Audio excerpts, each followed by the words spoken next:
Pengerjaan lembu di Pasar Ubud.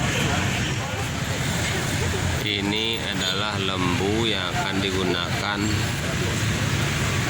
saat lebon nanti, lebon Ide Copordo Gede Budi Setiawan.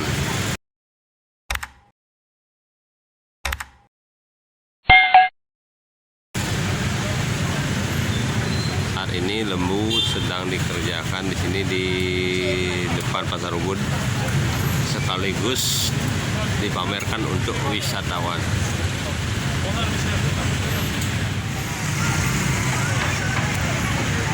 Lumayan tinggi lembunya.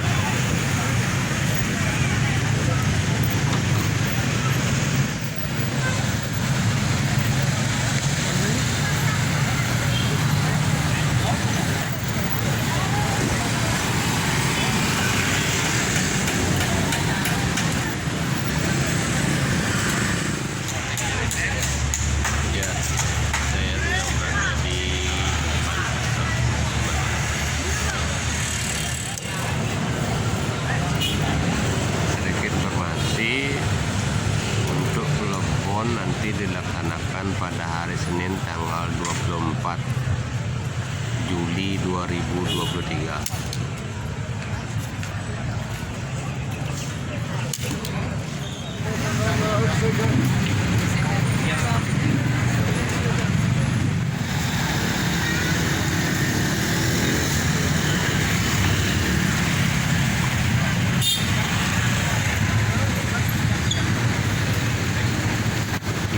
Ini badainya belum selesai juga.